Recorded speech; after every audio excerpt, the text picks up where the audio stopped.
The broadcast is now starting. All attendees are in listen-only mode.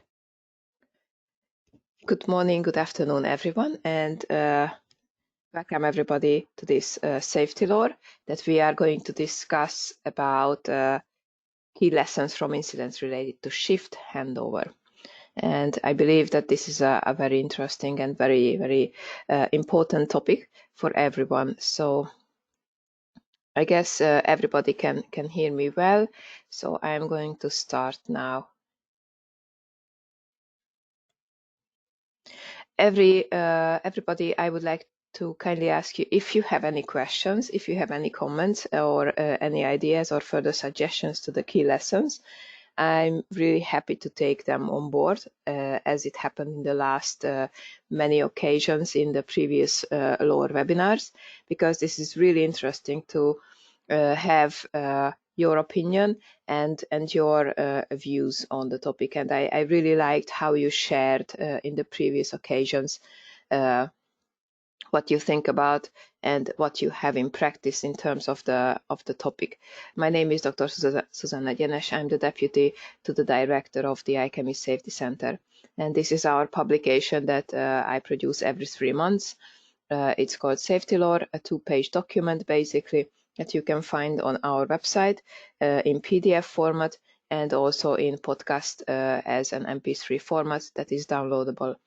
And these topics are different, and I present case studies, 1 or 2 of them, and the second page is specifically designed for recommendations for the management, supervisors, process engineers, as well as to operators. So therefore they find their own roles and responsibilities in those tips. Basically, I have received comments that the list is not complete. Of course it is not.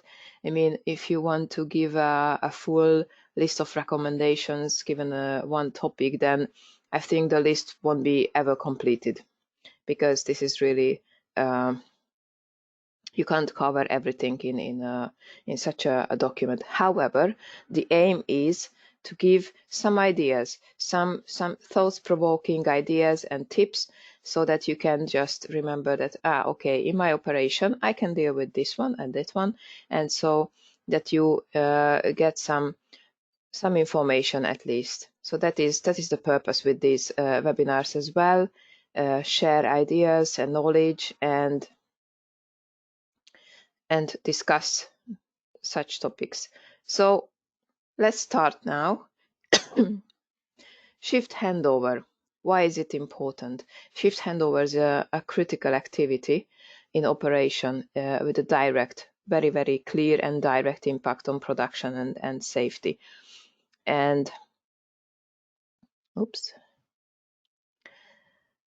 it is part of shift changeover, where outgoing and incoming personnel communicate. That is a key word here, to exchange task relevant information.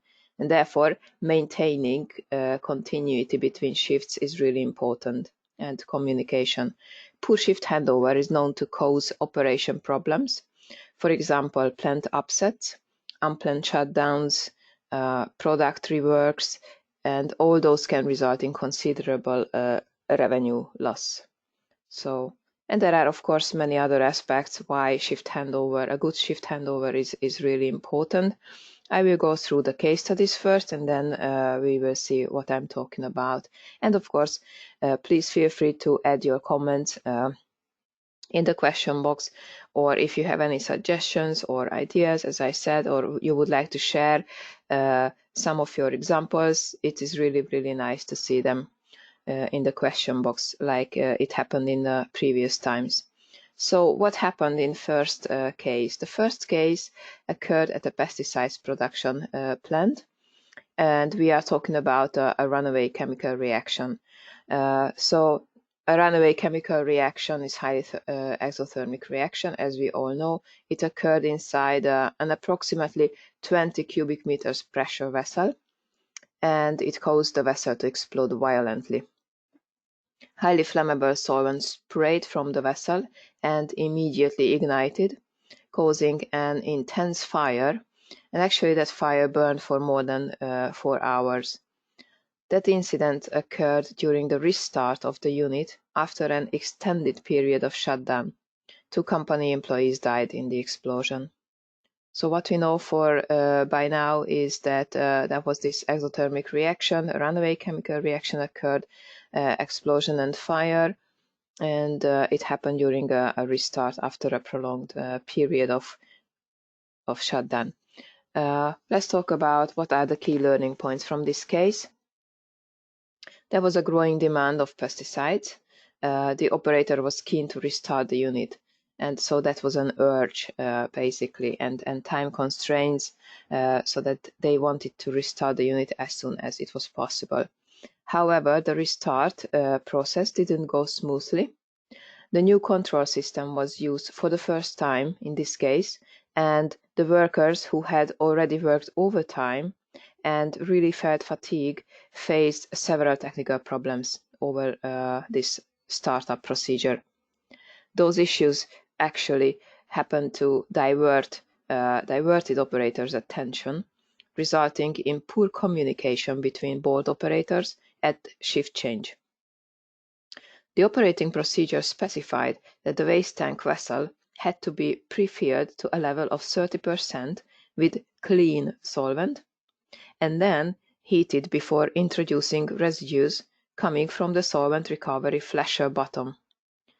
Now, what happened was the operators forgot to pre-fill the tank on the day of the event. The status of the tank was not discussed during the shift change at 6 a.m. The night shift staff didn't inform the day shift crew that they had started to fill the tank. As such, the day shift operator activated the recirculation pump at 6:14 a.m. upon demand of his colleague in the control room. Otherwise, for many years, that particular unit operated with a first-line supervisor who directed the work of a team of operators. 4 operating crews covered rotating shifts, and each team included a supervisor and a crew of operators. From 2004 to 7, so within 3 years, the management restructured the unit supervisory and technical oversight staffing. First-line supervisor positions in each operating unit were eliminated and self-directed. The investigation concluded that the multiple shortcomings in the technical support available to the operators made recognizing and addressing problems with the system more difficult. Normally, operators maintained an e-log electronic notepad to identify ongoing activities for the incoming shift. That was the practice in place. In addition, they also had verbal turnover meetings when shifts were changing, so that basically face-to-face communication happened normally in between shifts. However, the deficiencies that we are talking about the startup that was really complicated with technical problems that they experienced during the day of the incident were not entered in the e-log. Additionally, the day shift operator got distracted at the end of the shift with assisting another board operator and didn't inform the incoming night shift operator about the high concentration of the product in the vessel. So as you can see that there was a failure in different fronts, such as lack of communication, lack of information introduced into the e-log, distraction, fatigue, working overtime, and the structure change at the organizational level, so that there was one layer of defense, basically the supervisory system, that was eliminated, and therefore it became self-directed. So those are the main aspects, I believe, so in this particular case. And now let's see what we have in the other case study. So this is the second case that occurred at an oil refinery. So what happened was a series of explosions occurred at a refinery during the restarting of a hydrocarbon isomerization unit. So again, we are talking about a startup. 15 workers were killed and 180 others were injured in this particular incident. Many of the victims were in or around work trailers located near an atmospheric vent stack. The explosions occurred when a distillation tower flooded with hydrocarbons and was overpressurized, causing a geyser-like release from the vent stack. Now, I truly believe that many of you recognized which particular accident I'm talking about here, but actually my aim is not to reveal any of the operators or facilities or locations where these accidents occurred, but focusing rather on the key learning points from each and one of those. So what we're talking about is a restart and an explosion with really serious consequences. What are the key learning points? Only from the aspect and angle of shift handover. We have basically lots of learning points from every case, but this is only what I want to highlight is related to the shift handover. So in terms of shift handover, the main learning points are that shortly before 5 a.m., the night lead operator left the refinery approximately 1 hour before his scheduled shift end time. He told his supervisor and the night board operator that he was leaving and briefly described the actions he had taken in the satellite control room. When the day board operator changed shifts in the central control room with the night board operator shortly after 6 a.m., he received very little information on the state of the unit. The day board and the night board operators spoke to each other, but because the night board operator was not the one who filled the tower, he provided few details about the night shift's raffinate section startup activities other than what was written in the logbook. The day board operator read the logbook and interpreted the entry to mean that liquid was added only to the tower. The day board operator was unaware that the heat exchangers, the piping, and associated equipment had also been filled during the previous shift. The IChemE experienced day supervisor A arrived for this shift at approximately 7:15 a.m., more than an hour late, and didn't conduct shift turnover with any night shift personnel. So there are certain aspects here, and we can go on and on and on because there were so many other failures in this case. But what is really similar to the previous one is also the fact that there was a lack of communication, misinterpretation in this case of the logbook entry. And it was also that broken procedure, so that the lead operator left the site before the shift end time, and another one arrived later, 1 hour than it was expected. So operators were basically left in the control room to operate, and they didn't receive all the information that they should have or could have. And so these are mainly the aspects, and these are really similar to the previous one. And if you want to read more about shift handovers, I really recommend the publication of the IChemE Loss Prevention Bulletin. That was a special issue on shift handover, and there will be another one coming very, very soon, and it will discuss 4 case studies in addition and learning points from shift handover. So this is really a significant topic to discuss, and that's why I highly recommend. And of course, you can find many other sources of information on the internet that are really valuable in terms of shift handover. These are just the aspects that I wanted to highlight. The What Can I Do session is the one that I was talking about, that it discusses recommendations to managers, supervisors, process engineers, and operators. And all recommendations are associated with the elements of the IChemE Safety Centre framework, which you can see here with colored dots: systems and procedures, engineering and design, assurance, knowledge and competence, human factors, and culture. All are basically underpinned with leadership. Leadership is really key here, and it should be in each element. So that is what the ISC believes, that these are the key functional elements. This is not a safety management system. It doesn't seek to replace one. This is a structure that the ISC applies. So if you download the PDF version of the safety law from our website, that I will show you in the end of the presentation, then you will see that in the PDF document, each of these recommendations basically are associated with those elements. So you can see there the color dots with the tips. So first, let's see what can I do as a manager. So I list you a couple of examples, and of course these are, as I mentioned earlier, to initiate like thoughts and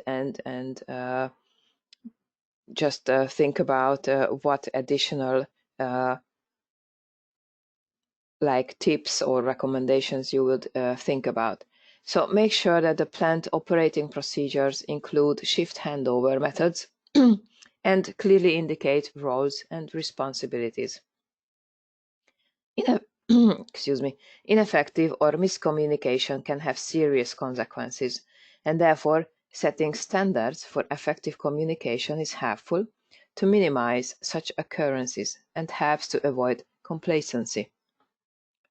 Different handover times for different groups. We are talking about like supervisors, maintenance, and operators can work well.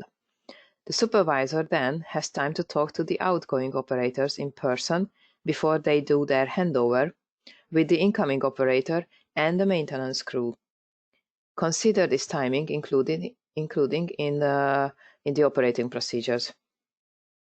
Build handover time into the shift pattern to minimize the chance of hourly paid workers performing handover in the car park.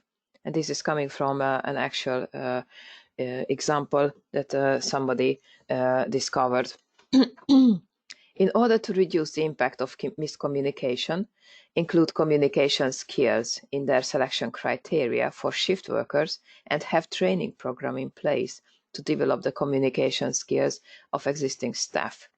I believe this is really important because in many accident investigation reports, you can find that this or that was not communicated well, or operators misinterpreted or misunderstood, or during maintenance or subcontractors, any sort of activities we are talking about, there may have been lack of communication or a failure in communication. So these skills can be improved, so that is really one important aspect I would like to highlight among all the others. Now, if I'm a process engineer or a supervisor, what can I do? Make sure that at shift change, the handover arrangements between all involved in the work must include the status of continuing work, a reappraisal of site conditions, and the appropriate control measures before work can restart. Handover arrangements for continuing work, such as at shift change, must include all those who are involved with the work. Make sure that information is repeated via more than one medium, such as verbal and one other method, like written, electronic logbook, diagram, and so on. And all involved parties can give feedback. So it should be an alive discussion, an interaction basically about the information. Discuss problems at the start of the handover to make sure they are not forgotten or lost in the communication. Make sure that issues recorded in the logbook are dealt with and followed up in a timely manner to prevent carryover and them being lost in the system. So follow up and closing issues. This is really, really important. Part of the shift handover must be about people's welfare, not just technical issues. As we could see here in the first case, but actually in the second case as well, that workers were fatigued and they overworked And so these were very, very specific issues that contributed to both accidents. So just think about and make sure about people's welfare as well at shift handover. Make sure that all issues are communicated clearly. Key information needs to be specified and presented, and irrelevant information excluded. So don't include noise basically in the information, because that can also lead to distraction, further distraction for the workers. Pay attention to handovers which occur when staff return following a long absence from work, during plant maintenance, during deviations from normal working, and when handovers take place between experienced and inexperienced staff. Now, I don't usually mention this virus situation, but for example, in this case, when you have workers that went on sick leave, or you had to reorganize the structure, the working structure, the shift structure due to this pandemic, then make sure about this, that pay attention when these workers return to work, this from long absence, how they catch up with everything that had been going on in the plant.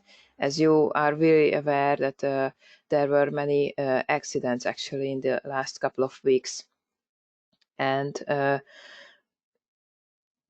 so it's really, really crucial that we think about these aspects as well, that a refreshment training or a very, very an adequate basically an adequate update to these workers, that what happened since they left. As an operator, just think about this. Night shift is very demanding due to the disrupting sleeping pattern. Day shift should pay extra attention when reading night shift logbook entries, avoiding criticism. Make sure that all information you receive about shift handover issues are well communicated. I know it's a repetition, but this is really an important aspect of this topic. If there are any issues that are not covered, clarify it with the supervisor before handing over the shift. Ensure that shift handover is conducted face-to-face, both participants taking joint responsibility for ensuring accurate communication. Check if you have received information using verbal and written means of communication, and give as much time as necessary to complete the handover to ensure accurate communication. So don't do it in a hurry, and don't be satisfied with the fact if the logbook is just sitting on the desk. So insist on face-to-face meetings and verbal communication, as well as written means or electronic. Make sure you communicate clearly during shift handover. Clarify with incoming staff and supervisor what are the main issues you have faced during your shift. For incoming staff, make sure you clarify all issues addressed by the outgoing shift. And again, miscommunications do occur during shift handover. However, these occurrences can be kept low if all parties take responsibility for the handover.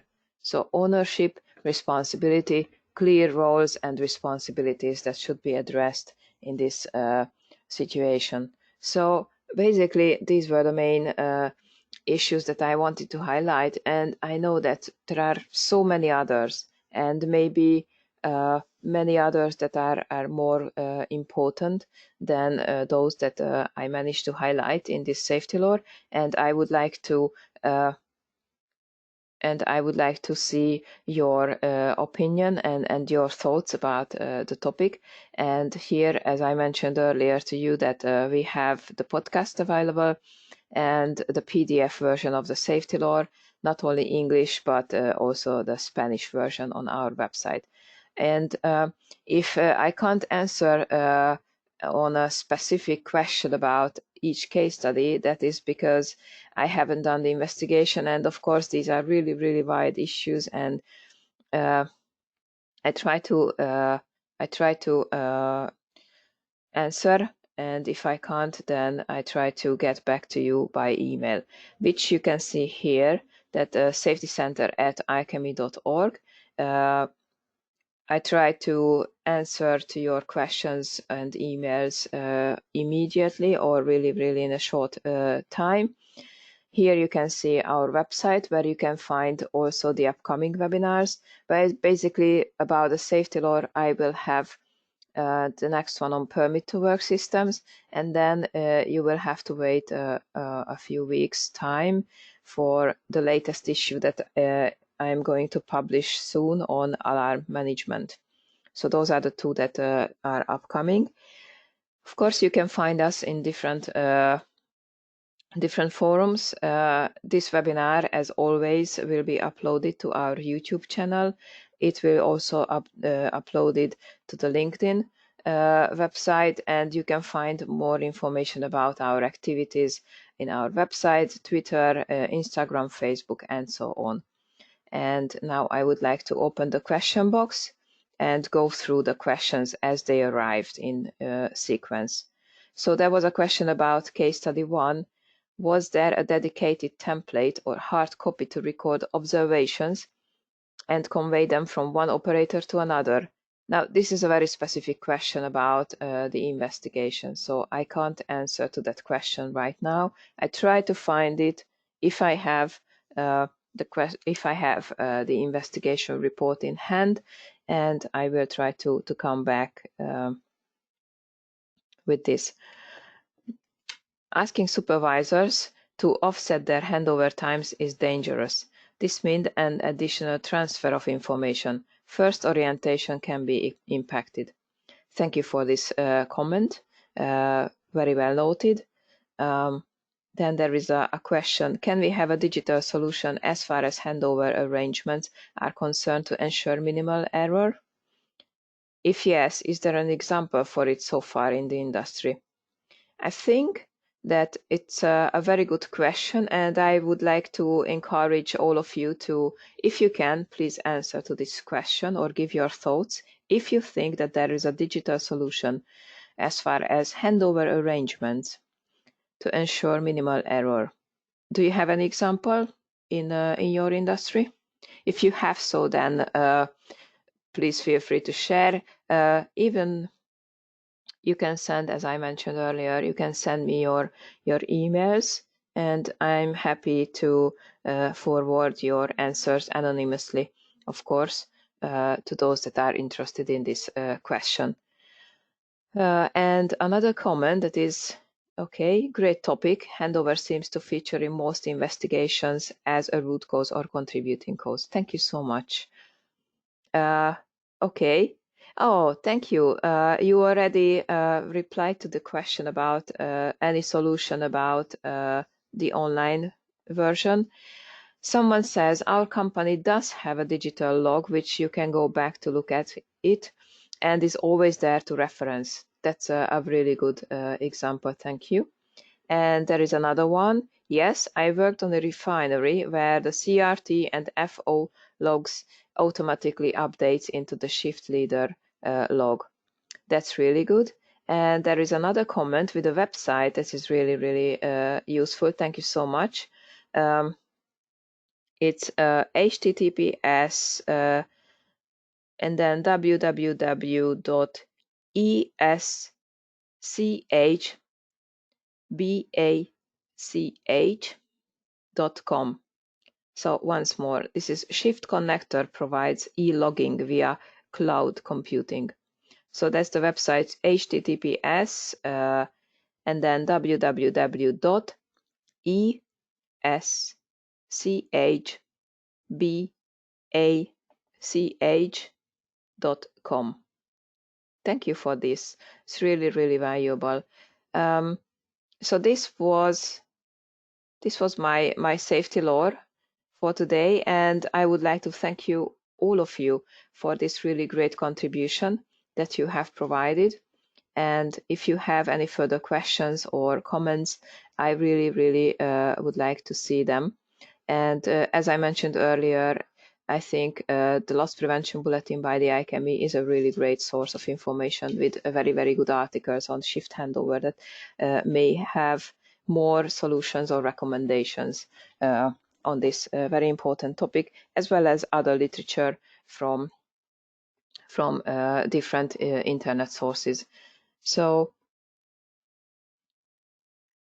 this concludes today's session, and thank you again, and hopefully I see you next week when we are going to discuss permit to work systems.